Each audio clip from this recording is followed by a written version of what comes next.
অভয়া খুনে বিচারের দাবি, আন্দোলনের সঙ্গে চলছে পরিষেবাও। আন্দোলনের মাঝে শহরে শুরু হয়েছে অভয়া ক্লিনিক। এনআরএস হাসপাতালে চিকিৎসকদের উদ্যোগে মৌলালিতে অভয়া ক্লিনিক। একদিকে যেমন আন্দোলন চলছে, তার পাশাপাশি পরিষেবা চালু রাখার জন্য এই অভয়া ক্লিনিকের উদ্যোগ।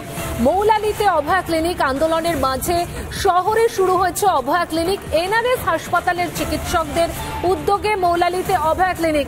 আমরা কিন্তু এই মুহূর্তে আপনাদেরকে দুটো ছবি দেখাচ্ছি। একদিকে দেখতে পাচ্ছেন মৌলালিতে অভয়া ক্লিনিকের ছবিটা, যেখানে পরিষেবা চলছে চিকিৎসকদের তরফে, আর অন্যদিকে চালু হয়েছে অভয়া ক্লিনিক বিবি গাঙ্গুলি স্ট্রিটেও।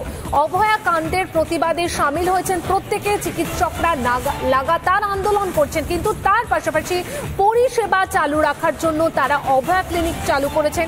এই মুহূর্তে দুটো ছবি আপনারা দেখতে পাচ্ছেন, যেখানে একদিকে আমরা মৌলালির ছবিটা দেখাচ্ছি, প্রতিবাদের পাশাপাশি পরিষেবা দিয়ে যাচ্ছেন চিকিৎসকরা। আমরা চলে যাব ন্যাশনাল মেডিকেল কলেজের সামনে থেকে। আমাদের প্রতিনিধি অনুপম রয়েছে, মৌলালি থেকে রয়েছেন আমাদের প্রতিনিধি সৈকত। তবে আমরা প্রথমে চলে যাব অনুপমের কাছে। অনুপম, আমরা জানি যে একদিকে যেমন আন্দোলন চলছে, তার পাশাপাশি পরিষেবা দেওয়ার জন্য কিন্তু অভয়া ক্লিনিকও চালু হয়েছে। এই পরিষেবা নিয়ে কি বলছেন রোগীরা, কি ছবি এই মুহূর্তে?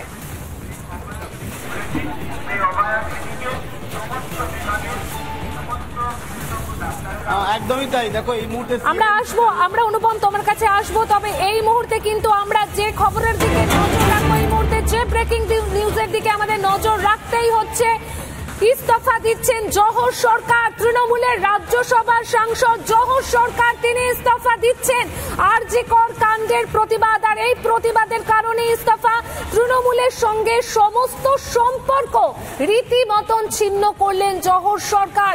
মমতাকে চিঠি লিখে জানালেন রাজ্য সরকারের প্রতি মানুষের অনাস্থা, দুর্নীতিতে জর্জরিত তৃণমূল সরকার, এমনটাই জানালেন জহর সরকার। এই মুহূর্তের সব থেকে বড় খবর, ব্রেকিং নিউজ আপনাদেরকে দিচ্ছি। ইস্তফা দিচ্ছেন জহর সরকার, তৃণমূলের রাজ্যসভার সাংসদ, তিনি ইস্তফা দিচ্ছেন। আরজি কর কাণ্ডের প্রতিবাদের কারণে তার এই ইস্তফা। তৃণমূলের সঙ্গে সমস্ত সম্পর্ক ছিন্ন রীতিমতন। কিন্তু এই মুহূর্তে দেখো, এই মুহূর্তে অত্যন্ত বড় খবর, যে খবর আমরা পাচ্ছি, জহর সরকার তিনি একটি চিঠি লিখেছেন। তিনি চিঠিটি লিখেছেন মমতা বন্দ্যোপাধ্যায়কে, যিনি চেয়ারপারসন অল ইন্ডিয়া তৃণমূল কংগ্রেসের। 8ই সেপ্টেম্বর 2024 জহর সরকার, প্রাক্তন IAS, member of parliament, Rajya Sabha, তিনি এই চিঠিতে লিখেছেন এবং নির্দিষ্টভাবে এই চিঠিতে বলেছেন যে মানুষের যে স্বতঃস্ফূর্ত জনরোষ, সেই জনরোষের বিরুদ্ধে যাওয়া এবং তাকে প্রতিপক্ষ ভেবে, সাধারণ মানুষকে প্রতিপক্ষ ভেবে এভাবে মানুষকে ছোট দেখানো, মানুষকে অপমান করা অত্যন্ত কুরুচিকর। মানুষ বর্তমানে তৃণমূল সরকারের বিরুদ্ধে প্রবলভাবে অনাস্থা এনেছে। আরজিকর কাণ্ড, যে আরজিকর কাণ্ডতে জুনিয়র ডাক্তাররা তারা যেভাবে রাস্তায় বসে রয়েছেন, তারা যেভাবে একের পর এক ওয়ার্কপ্লেস সেফটি নিয়ে কথা বলছেন, সেইটাকে সমাধান না করে তাদেরকে শত্রু হিসেবে দেখাটা অত্যন্ত দুর্ভাগ্যের। এবং তার পাশাপাশি তিনি বলছেন যে 1 মাস যাবৎ তিনি এই ঘটনাটা, আরজিকরের যে ঘটনা, মর্মান্তিক ঘটনা ঘটেছে, সেই মর্মান্তিক ঘটনা তিনি অত্যন্ত দক্ষতার সাথে আশা করেছিলেন মমতা বন্দ্যোপাধ্যায়, যিনি আন্দোলন থেকে উঠে এসেছেন, তিনি নিজে এই গোটা ঘটনাটাকে আন্তরিকভাবে সামাল দেবেন এবং এই ঘটনার কোনো একটা সমাধান করবেন। কিন্তু এই মুহূর্তে আমরা যা দেখতে পাচ্ছি, এটা জহর সরকার বলছেন, কোনো ধরনের কোনো ব্যবস্থা নেওয়া হচ্ছে না। উল্টে একটি অরাজনৈতিক আন্দোলনকে, একটি স্বতঃস্ফূর্ত আন্দোলনকে পলিটিক্যালি, অর্থাৎ রাজনৈতিকভাবে দাগিয়ে দেওয়ার চেষ্টা করছে, খোলা জলে মাছ ধরার চেষ্টা করছে কিছু বিরোধী দল। কিন্তু তাই বলে রাজ্য সরকার, অর্থাৎ তৃণমূল কংগ্রেস যেভাবে জুনিয়র ডাক্তারদেরকে যেন প্রতিপক্ষ ঘোষণা করে দিচ্ছে, এটা হতাশাজনক। তিনি বলেছেন, আমি 3 বছর তৃণমূল কংগ্রেসের সঙ্গে ছিলাম, কিন্তু এবার আর আমার দ্বারা এই রাজনীতি বা তৃণমূল কংগ্রেস বা রাজ্যসভার সদস্য থাকা সম্ভব হচ্ছে না। আমার বিবেক দংশন হচ্ছে এবং সে কারণে আমি এর আগেও কোনো পদ নিইনি এবং এখনো আমি কোনো পদ নিব না। আমি গোটা বাংলার যা যা কর্মসূচি আছে তা থেকে নিজেকে গুটিয়ে নিচ্ছি, তৃণমূল কংগ্রেসের সাথে সমস্ত ধরনের সম্পর্ক ত্যাগ করছি। আমি দিল্লিতে কয়েকদিনের মধ্যেই যাব এবং চেয়ারম্যান, তুমি জানো যে রাজ্যসভার চেয়ারম্যান জগদীপ ধনকর, তিনি উপরাষ্ট্রপতি, রাজ্যসভার চেয়ারম্যান জগদীপ ধনকরের সাথে তিনি দেখা করবেন এবং তিনি নিজের ইস্তফা পত্র দেবেন এবং রাজনীতি থেকে অবসর নিতে চলেছেন জওহর সরকার। এবং জওহর সরকারের এই ইস্তফা নির্দিষ্টভাবে আর্থিক করের জের। এর আগে সুখেন্দু শেখর রায় আমরা দেখেছি যেভাবে তিনি গর্জে উঠেছিলেন, আমরা দেখেছি শান্তনু সেন যেভাবে রাজ্যসভার প্রাক্তন সাংসদ তিনি গর্জে উঠেছিলেন।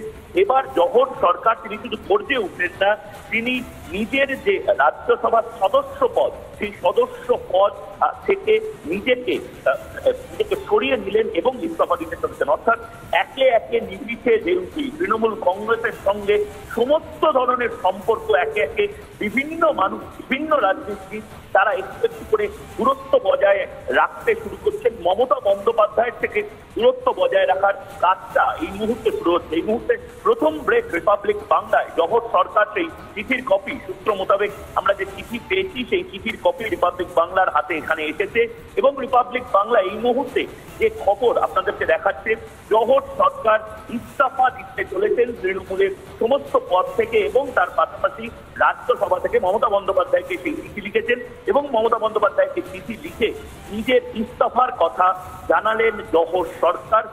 কয়েকদিন বা হয়তো কাল পরশুর মধ্যেই দিল্লিতে আমরা হয়তো দেখতে পারবো জওহর সরকার তিনি জগদীপ ধনকরকে ইস্তফা পত্র দেন কি দেন না। মমতা বন্দ্যোপাধ্যায় কি জওহর সরকারকে এবারও বুঝিয়ে সুঝিয়ে বিরত করতে পারবেন না? জওহর সরকার অবশেষে শিরদাঁড়া সোজা রেখে যে সিদ্ধান্তটি তিনি নিয়েছেন, যেটা মমতা বন্দ্যোপাধ্যায়কে তিনি চিঠি লিখে জানিয়েছেন, সেই সিদ্ধান্তে অটল থেকে জওহর সরকার এই মুহূর্তে জগদীপ ধনকরকেও চিঠি লিখে অবশেষে নিজের ইস্তফাটি দেন। ময়ূক, রাজ্য সরকারের প্রতি মানুষের যে অনাস্থা সেটা আমরা প্রত্যেক দিন দেখছি, বিভিন্ন আন্দোলন থেকে মুখ্যমন্ত্রীর পদত্যাগের দাবি উঠছে, আর এইবার তো তারই দলের সাংসদ রীতিমতন ইস্তফা দিলেন এবং তার পাশাপাশি দুর্নীতিতে জর্জরিত তৃণমূল সরকার এমনটাও বলছেন তিনি। এইবার কি বুঝতে পারবে যে শাসক দল যে কি পরিস্থিতি তৈরি হয়েছে গোটা রাজ্য জুড়ে? একদমই তাই। এবং তার পাশাপাশি জওহর সরকারের দিকেও এই মুহূর্তে লক্ষ্য রাখা হবে, কারণ জওহর সরকার এর আগেও জওহর সরকার ইস্তফা দিতে চেয়েছিলেন, কিন্তু মমতা বন্দ্যোপাধ্যায় বা তৃণমূল কংগ্রেসের সাথে কথোপকথনের পরে জওহর সরকার ইস্তফা ফাইনালি দেননি।